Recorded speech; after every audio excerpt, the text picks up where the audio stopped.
This podcast details true crime cases.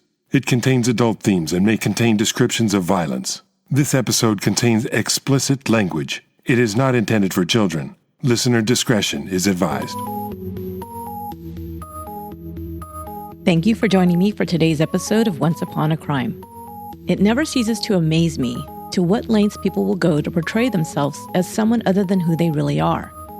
The motivations are varied: to gain attention, to appear successful, for financial gain, or to create a new identity in order to leave an old life behind are but a few.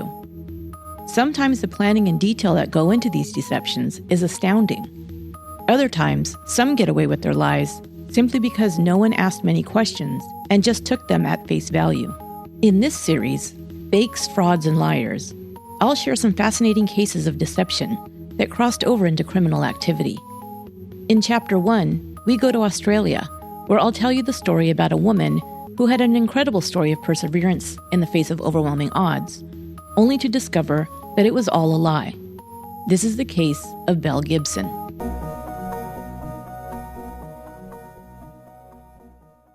The internet, and social media in particular, have changed the way we live in more ways than you can probably imagine. Facebook, Instagram, and Snapchat are fun ways to keep in touch with family, friends, and acquaintances. People tend to share everything from the mundane, such as what they had for lunch, to the more personal and profound, such as death, divorce, and illnesses. But what we need to remember is that we can't always trust the information we receive by social media to be accurate. First of all, we're often only getting one person's perspective. So, if they're recounting relationship issues and we're commiserating with a friend about their horrible partner, who's to say that your friend didn't contribute just as much to a crappy relationship? But more often than not, we'll take the friend's side and offer sympathy and support. That's what friends are for, right? So when someone shares with us over social media an illness they may be challenged with, our first instinct is to first share our concern for them, and next to offer any help or support we might be able to give. This is one of the nice things about social media. We can be there for them even if we're not close by. We can keep up with their progress, offer emotional support, or even financial assistance by contributing to a GoFundMe or other type of online account, should they need money for medical treatments or living expenses. Our instinct is not to ask for their medical records, verification from their doctors or from family, to investigate whether they are really ill or not. But how do we know for sure that what is being shared with us is actually true? At the very least, some may exaggerate an illness to gain sympathy, or in very extreme cases, they may bald-faced lie about their diagnosis for some other bizarre reason entirely. This case is about the latter.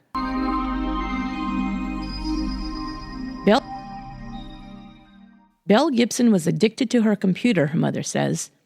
She used to fall asleep with it. She was always on Facebook, always online. But that world is not real, Natalie Dalbello would say. It's not healthy. Belle was born Annabelle Natalie Gibson in 1991 in Tasmania to Natalie and a man who Natalie simply calls a sperm donor. Belle would leave home under unclear circumstances when she was only 12 years old. She would report that she first went to live with a classmate and then with a family friend. Belle's mother and brother say that she met a man while she was still in grade school and went to live with him, a man in his 60s. Belle attended Wynnum State High School in Brisbane and dropped out at age 16. She worked for a catering supply company in Queensland, where co-workers remember her as a lost soul. She didn't have any family or friends, they said, and would just hang on people she met at work. She would come out with some very vivid stories that they didn't quite believe. She was always a bit out there, one co-worker recalled. She was a bit disturbed. Early on, she began blogging the details of her life. This created a platform for her to share her stories, which, of course, were created by her and could not be verified. In 2008, she moved to Perth and immersed herself in the skateboarding scene. She spent a lot of time in online skateboarding forums during that time. In 2009, she posted on one of these forums that she had undergone heart surgery. She wrote that during the surgery, she had died for 3 minutes on the operating table. The doctor comes in and tells me the draining failed, and I went into cardiac arrest and died for just under 3 minutes, she wrote. I have the most intense bruising from the paddles when they electrocuted me back into consciousness. They're amazed I'm sitting up testing already and claim miracle. She's not the best writer, and some of her syntax and word structure is confusing. But you get the gist. Later that year, she would report that she had been given the Gardasil cervical cancer vaccine and suffered an adverse reaction afterwards. She suffered from headaches, blurred vision, and slurred speech. She would go so far as to say she suffered a stroke. She saw a doctor who prescribed her antidepressants. During this time, 17-year-old Belle was working at the call center of the private health insurer HBF. There she would take down information from callers about their ailments, including symptoms, diagnoses, and treatments they'd undergone. Some would later wonder whether this didn't feed her imagination, or at least provide her with medical information she would use later. Belle became more active on anti-vaccination blogs and forums, and met other anti-vaccine campaigners. In 2009, she claims to have been introduced to a Dr. Mark Johns, a neurologist and immunologist from Melbourne's Peter MacCallum Cancer Centre. He was conducting top-secret research on the Gardasil vaccine. He invited her to join his research. Belle says he brought a machine to her home, which was, quote, like an old-fashioned hard drive with lights and metal sheets that you sat on. He used this for both diagnosis and treatment. Not long after beginning treatment with Dr. Johns, Belle moved to Melbourne. She needed to be closer to the doctor, since he had now given her some terrible news. She was diagnosed with terminal brain cancer and was given only 4 months to live.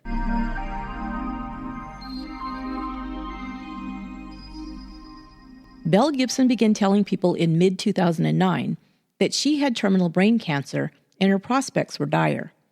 In 2010, she gave birth to her son, Oliver. The baby's father was her then-boyfriend, Nathan Corbett.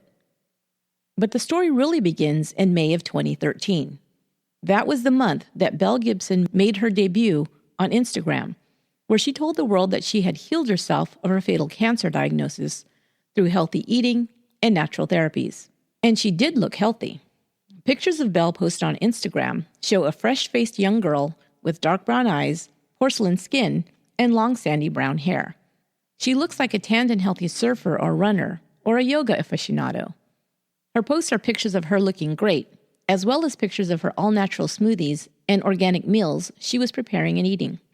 Using the power of fruits and vegetables, Ayurvedic practices, craniosacral therapy, colonic irrigations, and a controversial treatment called Gerson therapy, healing the body through total commitment to a plant-based diet, raw juices, and coffee enemas, Belle claimed that her condition was stable for 2 years with no growth of the cancer. She quickly began to amass thousands of followers to her Instagram and Facebook pages. Belle claimed that when first diagnosed, she began radiation and chemotherapy treatments, but quit them after 8 weeks, deciding to try natural therapies instead. She said she cut gluten and dairy out of her diet and started oxygen therapy and craniosacral treatments, a hands-on technique that is said to gently release tensions located deep within the body to relieve pain and provide other health benefits. As she began to gain followers, who many of which were also suffering from serious illnesses, she shared her story. She told followers she had become ill after receiving the Gardasil vaccine, and she shared her belief that vaccines were dangerous and that the government-supported idea that all children and young adults should receive them was wrong. She shared her diet and therapy practices with others, who naturally were hopeful that Belle's care could work for them or their ill loved ones as well. 3 months later, in August, Belle launched an app. The Whole Pantry app advocated Belle's regimen of healthy eating for total healing and wellness. The app could be downloaded for $3.79 and provided healthy living tips and recipes. Within the first month, there were over 200,000 downloads of the Whole Pantry app. Belle promised to donate a third of the proceeds of the 300,000 downloads she eventually sold to charity. It was voted Apple's best food and drink app of 2013. Belle's star was on the rise now, and it all happened very quickly. She was interviewed for top national women's magazines, newspapers, and other media outlets. Everyone was becoming familiar with the name Belle Gibson and saw her as an inspiration and a role model for healthy living and victory over adversity. Soon after the launch of the app, she was offered a book deal with Penguin Publishers Australia for an accompanying cookbook. The Whole Pantry cookbook was published in Australia in October of 2014 and was picked up by Simon & Schuster to be published in the US and Europe. Apple was planning to include the Whole Pantry app as a pre-installed app in its new Apple Watch. The launch was scheduled for April 2015. Apple made the announcement in November 2014. Also in November, Belle was awarded Cosmopolitan Magazine's Fun Fearless Female Award in the social media category. By early 2015, it was estimated that the sales from both the app and the Whole Pantry cookbook was in excess of $1 million. When the book was released in November 2014, Belle wrote in the preface that her cancer was in remission due to her health and wellness regimen. So it was confusing and alarming when, after returning from the U.S. to meet with Apple and the U.S. publishers, she reported that she'd become very ill. She told her followers that she was seeking additional treatment from someone named Phil. Not long after she began treatment with this Dr. Phil, I can't really say that without chuckling, so I'll just call him Phil. She posted on her Facebook page that the cancer had returned and had spread to her blood, spleen, brain, and uterus. 3 months later, she announced to media outlets that it had also spread to her liver and kidneys. "How do you say goodbye to your own child?" she wrote. Her son was now 4 years old.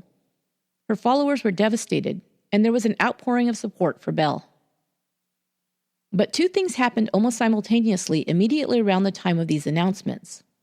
First, $300,000 of the proceeds that were marked for charity were never received. Two charities reported to the media that Gibson's company had used their names in their fundraising drives, but she had failed to deliver the donations. She had been claiming in 2013 and 2014 that donations had been made to charities that were involved in maternal health care in developing countries, medical support for children with cancer, and funding schools in sub-Saharan Africa. In late 2014, when the announcement was made that the Whole Pantry app would be pre-installed on Apple's iPads, she claimed that her company was working with over 20 different charities. Second, Elle magazine, who had featured Belle Gibson's story, received the following email. "It has come to my attention that you have published a story about a girl I have known my whole life. Her name is Belle Gibson, creator of the Whole Pantry app and book, and a so-called terminal cancer patient. Unfortunately, there are a few things you might need to know before you consider publishing more about this woman. She is a compulsive liar. In fact, she got so tangled in her own web of lies living in Brisbane, she moved to Melbourne to start a new life of lies. The cancer lie this time. For one, this girl isn't 26 years old. She was born in 1991.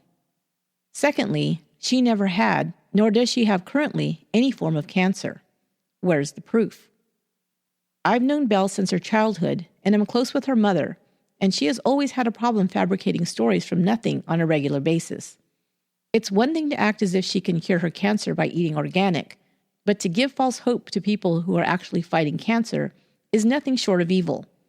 You must be aware of this before you publish stories about this woman. She is selling her fake sob story in order to profit from her app and book sales. She is a wolf in sheep's clothing and a master manipulator." It was signed, "Sick of seeing her lies published." Elle magazine tried to verify the claims, but didn't find anything from the few blog posts they checked that amounted to anything, so they could neither confirm nor deny the writer's claims. They figured it was just someone who was trying to discredit Belle out of malice or jealousy and let it go. The letter was also sent to Cosmopolitan magazine, but they would say they never considered the letter to be credible. Nobody would lie about cancer, they thought. They dismissed it as well. Penguin published her book without requiring any proof that she had actually been ill and or cured by her healthy eating habits. This was a cookbook, they explained, and the only mention of her illness and cure was in the preface. They said they took her claims on good faith.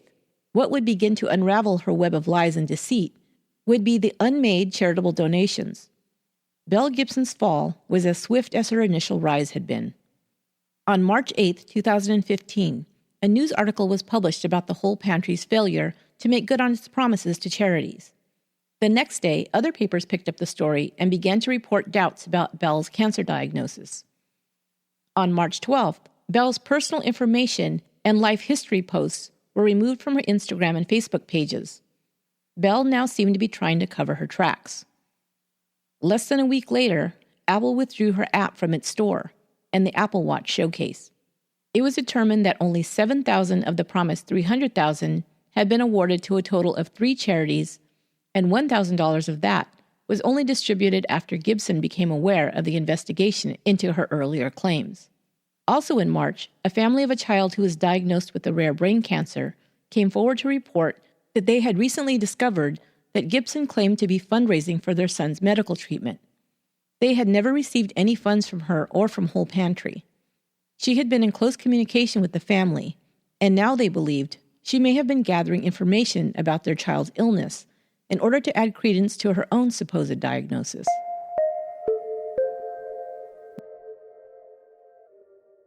Now investigations into Belle Gibson and the Whole Pantry Corporation began in earnest.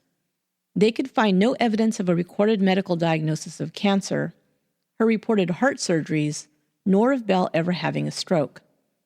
Dr. Mark Johns, who she claimed first diagnosed her in 2009, had never existed. The McCallum Cancer Center had never heard of him, and there was no Dr. Mark Johns registered with the Australian Health Practitioner Registry. There was a Dr. Phil, who records would show billed her for just under $9,000 for varied spurious health treatments, but that was the extent of Belle's medical treatment. There was no recorded diagnosis in any medical records of any illness beyond a slight heart condition Belle had since she was a child. Belle would continue to assert that Phil told her she had cancer, and she had believed him. There also began to be scrutiny, finally, applied to her claims of an organic raw diet working as a cure for any number of serious illnesses. While the claim that exercise, healthy eating, and a positive mindset were conducive to good health was all well and good, the more controversial claims that alternative health practices alone were enough to cure cancer were not only misleading, but dangerous. One of the treatments Gibson recommended was Gerson therapy. Another well-known Australian wellness blogger, Jessica Ainscough, also advocated Gerson as the cure. She died at the age of 29 of cancer. Gibson attended her funeral. Her push to have people forego immunizations was especially problematic for public health officials. Parents are penalized by the Australian government for not vaccinating their children. They can be denied access to welfare and other benefits. As well, drinking raw milk, another practice Belle was an advocate for, was not recommended for young children. In 2014, 4 children under the age of 5 became ill after drinking unpasteurized milk, and a 3-year-old child died. In March 2015, Penguin withdrew the Whole Pantry cookbook from sale. Penguin Australia agreed to pay $30,000 to the Victorian Consumer Law Fund as a penalty for failing to validate the factual content of the book. Finally, a research professional from the Garvan Institute of Medical Research went public to say that by failing to do basic fact checks and providing unfiltered PR to Gibson's claims, the media had been complicit in her scam.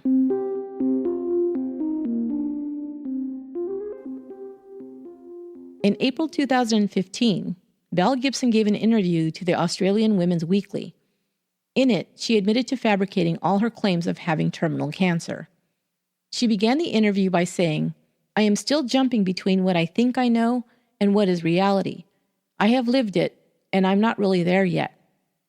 By there, I assume she means completely honest.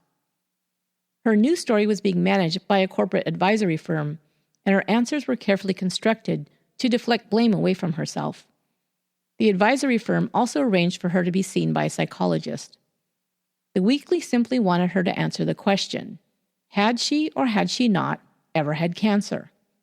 No, she answered, none of it is true. However, she would go on to say that she was duped by 2 men, her 2 doctors, one of whom, as I told you, never existed, and the other practitioner, let's not call him doctor anymore, Phil, who told her, she maintains, that she had terminal cancer. So she would have us believe that she was convinced she had terminal cancer for 5 years, without a documented diagnosis, without symptoms of the illness, and just took this guy Phil's word as gospel? I'll just say it. Right. She also would go on to explain that the reason she could be duped like this was because she had no family to guide her. Belle paints this picture of her childhood and early life. She never knew her father, and her mother suffered from multiple sclerosis and chronic fatigue. Because of this, she shouldered a big responsibility. She'd had to care for her mother as well as her autistic brother when she was a child. When she was only 5 years old and starting school, she said her mother considered her grown up and left her to fend for herself and the family. She was left to walk to school on her own, make school lunches, clean the house, do laundry, grocery shop, and arrange medical appointments. She didn't have any toys, she claimed. During an interview with Tara Brown of 60 Minutes Australia, she would break down in tears when speaking of herself, but when asked about those who had been deceived and perhaps harmed by her false claims, she deflects and doesn't appear to show any genuine emotion or remorse. For many, she was the wellness warrior. Her good health was the great hope for her followers, especially those battling cancer themselves. What is really worrying is how many of them may have given up conventional treatment to follow Belle's alternative path. Again, Belle tries to dodge her responsibility. I was not an expert in anyone else's health, and Excuse me, but don't be naive now. I mean, you are appealing to an incredibly vulnerable audience, incredibly vulnerable people. Mm-hmm. You have a responsibility to make sure your story is right. I'm not trying to get away with anything.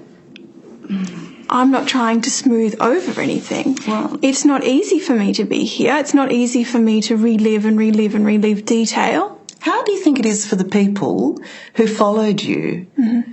whose heart went out to you when you wrote about how unwell you were, how well you were, your progress, your decline? These people who cried for you. Have you thought about them? I know you sit here and tell me how you feel. Have you thought about how they're feeling at the moment? In the same way I just said, I put them in my shoes and I know that they're feeling the same way I feel. Well, some of them want you to go to jail. That's how they feel. I know that they feel that way. I've seen the emails. I've seen some of the comments. I'm on the receiving end of all of that, Tara. And I take responsibility for how this has unfolded. Do you take responsibility for driving any people away from conventional medicine in seeking treatment for their cancer? That would be really heartbreaking to me because I never intended on doing that. Do you accept that that's what you might have done? I accept that might have happened. She had become the most hated woman in the country, she told the Weekly. She receives hate mail and death threats on a daily basis. Several of her friends and supporters during the time she claimed to be ill came forward and told the Weekly that they sometimes stayed with her around the clock when she'd claimed to have seizures and other serious symptoms. They were understandably angry when someone they thought was a friend and in need of their help had been lying to them the whole time. How was she planning to have these lies play out? She was asked. Her so-called diagnosis was bleak. Was she going to pretend to have succumbed to her illness and disappear? Or did she even think that far ahead? She claims that she was preparing to go public with the truth when the scandal broke. It was terrible timing, she says, because now it looks like we're on the defense. Of course, this is easy to say and impossible to prove.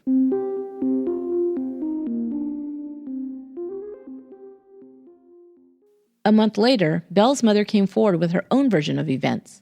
Natalie Del Bello was offered a follow-up interview by the Weekly. In her interview, she strongly refutes her daughter's version of her life story. Del Bello was deeply hurt and incredibly upset at her daughter's claims, as well as her unwillingness to offer an apology to those she had duped. Natalie, 51, said Belle had broken off contact with her 4 years earlier, and she had no idea about her daughter's success as a wellness entrepreneur. The first she'd heard of the story was when the news of the scandal hit the media, and Belle's grandmother, who lives in Melbourne, saw the reports and called Natalie. Natalie then read the interview in the Weekly and called to set the record straight. First of all, she said, "I can't tell you how embarrassed we are about what she has done, and we sincerely wish to apologize to anyone who was deceived by Belle. Second, Belle's account of her childhood is false. It's a lot of rubbish," Natalie says. Yes, Natalie confirmed that she does have multiple sclerosis, but Belle never took care of her, nor does she have a brother who is autistic. She's barely done a minute's housework in her life, her mother scoffed. She went on to say that she was the one who worked hard to give Belle everything she needed and wanted. She paid for her daughter's frequent moves, phone bills, clothes, and necessities for her grandson, Belle's son, Ollie. She even purchased Belle's computer for her. She went on to say, "She's just a girl who always had ideas above her station. She was never happy with what she had and embarrassed by her family. Her tastes have become more and more expensive, and she was living beyond her means. She was addicted to her computer," Natalie says, "always on it, day and night." Belle's older brother, Nick, also spoke to the Weekly. He does not have autism and said he was, quote, "disgusted with Belle and what she's done. It's about attention. She's always been like this," he said. Even her reported age was a lie. She was claiming to be 26 years old when she was actually 3 years younger.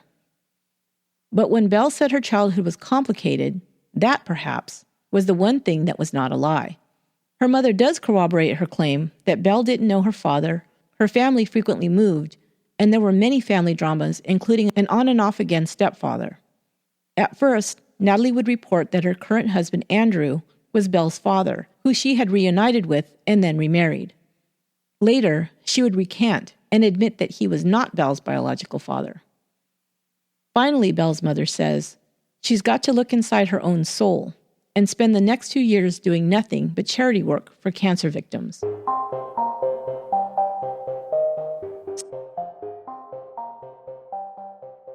So what can we make of this strange story?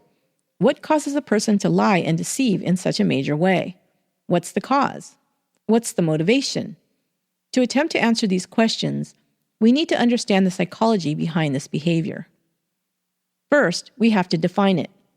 Some get this type of behavior confused with Munchausen syndrome. While it has some of the same earmarks, feigned illness to receive attention or other gain, those who are diagnosed with Munchausen's inflict physical harm on themselves by making themselves ill or in some other way. When a person falsely claims to be sick without causing an actual illness, it's placed under the broader category of factitious disorder. Factitious disorder is defined as the intentional feigning of disease in order to assume the role of a sick person. Another category of this type of behavior is malingering. Malingering is distinguished from factitious disorder in that the person faking the illness does so motivated by external incentives, money, drugs, or evading work or criminal responsibility, are a few such incentives. In Belle's case, factitious disorder and malingering can overlap. This frequently happens with factitious disorder. Listen to the Lori Williamson episode for another example of this. It seems as though, initially, Belle was not seeking external rewards, but merely attention. But her claims of healing took her down another path, when truly ill people were clamoring for her reported miracle cure. It then became much bigger than she perhaps ever considered. However, once the money began to flow her way, she did not refuse it, and so became guilty of fraud. As well, it was fairly easy to feign an illness because most of her followers never met or saw her in real life. It's much more difficult when you have to pretend to be sick all the time and in front of people. However, online, you can claim to be anyone or anything, even a cancer patient, much more easily. Dr. Mark Feldman, a clinical professor of psychiatry at the University of Alabama, coined the term Munchausen's by internet in the year 2000. MBI happens when a person creates a deception of illness online, or the internet propels their false claims of illness to another level. So, what causes a person to create such a persona online? Theories abound, and this behavior is still being studied. Some believe that childhood deprivation or trauma may be one factor. People with factitious disorders tend to have high IQs. They need to understand, at least generally, symptoms, causes, and treatments for the illnesses they claim to have. Up to half of those with factitious disorders are diagnosed with borderline personality disorder, and over 1/3 are diagnosed with narcissistic personality disorder. These personality disorders are marked by disregard for and violation of the rights of others, deceitfulness, manipulation, and lack of remorse. As for Belle Gibson, Dr. Feldman remarks, "My sense is that she was particularly predatory in her behavior. She is more sociopathic than most MBI patients." There are some clues that Belle began to display this behavior very early in her life. While in high school, classmates report that she told a boyfriend she had cancer as a way to stop him from breaking up with her. It's very probable that Belle had a chaotic childhood with not much stability provided from a single mother who was trying to provide for her 2 children alone, and perhaps also searching for a new husband at the same time. Living on limited finances often causes people to move frequently, either for another job or cheaper housing or both. Belle and her mother report this to be true. It was also said that as a child, she did not have many friends, something that is difficult to do when you move frequently while young.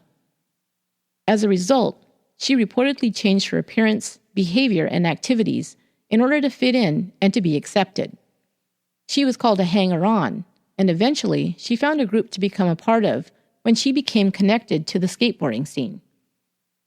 When a young person doesn't form a stable identity, in other words, a strong sense of self, they crave external validation at a more profound level. Perhaps Belle saw that those with serious illnesses received more attention and caring from others, and this became attractive to her. So she created an identity where she played the sick role. However, she did not realize that it would take on a life of its own, one that thrust her into the limelight and ultimately would cause her to be found out. It's ironic because she was obviously a bright girl. She was able to create an app to share her healthy lifestyle program with the world. If she had only made that her goal, to introduce an alternative wellness lifestyle to help people become healthier through exercise and nutrition, without the false claims of being healed from cancer, she could have become a success and actually created something truly good. Instead, she cruelly created false hopes in those who were suffering from real illnesses, and even worse, possibly caused harm to some who took her advice over that of medical professionals. How many may have become seriously ill as a result is unknown. In a strange twist, Belle herself made the following post 3 years before the public was made aware of her lies. Either she has zero self-awareness and cannot see the colossal irony of this statement, or it came from her subconscious, a way for reality to present itself, just for a moment, where she could share her true self. "You have serious mental health issues," she wrote. "If you conjure up lies, situations, health issues, struggles, or add in unreasonable amounts of detail to keep things interesting, make it your way of creating interaction, or to satisfy and keep up all the other lies you've told. Grow up, calm down, live simply." She ended with, "Shut the fuck up and be normal," in other words. Touché.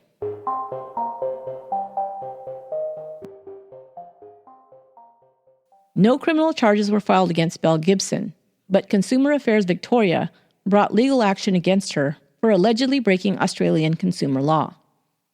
On March 15, 2017, the federal court found that Gibson's claims had been misleading and deceptive, and that, quote, Ms. Gibson had no reasonable basis to believe she had cancer from the time she began making these claims in public to promote the Whole Pantry book and the apps in mid-2013. But the court found there was not enough evidence that she acted unconscionably. She may have suffered a, quote, series of delusions about her health condition, the judge ruled. In September 2017, Belle Gibson was fined 410,000 Australian dollars for making false claims about her donations to charity. She had faced up to a $1.1 million fine. Because her company is currently being liquidated, it is unlikely she will ever pay. However, Belle Gibson has reportedly not given up on promoting wellness products and making claims about their benefits. She recently posted reviews about a new fasting program called the Master Fast System, which she claims has cured cavities in her teeth and reduced the size of her tonsils. That will do it for this episode of Once Upon a Crime. Don't forget that you can become a supporter on Patreon for updates and bonus content. I will be doing a bonus episode at the end of each series to share with you more details that I was not able to fit into the regular release episodes. First up is an episode about our last series, With Friends Like These, where I give you some more information on the Kirsten Costas, Bobby Kent, Doe Roberts, and Christine Paolilla cases. Go to patreon.com and pledge as little as $2 per month for bonus discussion episodes. Before we end, I wanted to acknowledge all that has happened in the last few weeks, and I know that many of you or your families or loved ones may be affected by these events. Hurricane Harvey, Hurricane Irma, and Hurricane Maria brought devastating floods to Texas, the Caribbean, Florida, and Puerto Rico. Then the earthquake in Mexico City, and most recently, the mass shooting in Las Vegas. It feels like one terrible news day after another. Any and all of you affected by these events are in our thoughts, and I encourage everyone to help in whatever way possible, big or small. I've included some places where you can donate funds to help the victims, and I have pledged money myself and will continue to do so as I can. We're stronger together, and by working in unity, we can get through anything. Please reach out to others, even if it's just with a kind word or a hug. It really does help. Make it your goal for the rest of this year to be more thoughtful, kinder, and more generous to your neighbors or coworkers. You never know what someone's going through, and a kind word or act could make a real difference to them. We've had some tough times, but as they say, this too shall pass. I wish you love, peace, and a safer tomorrow. Until next time, be good to one another.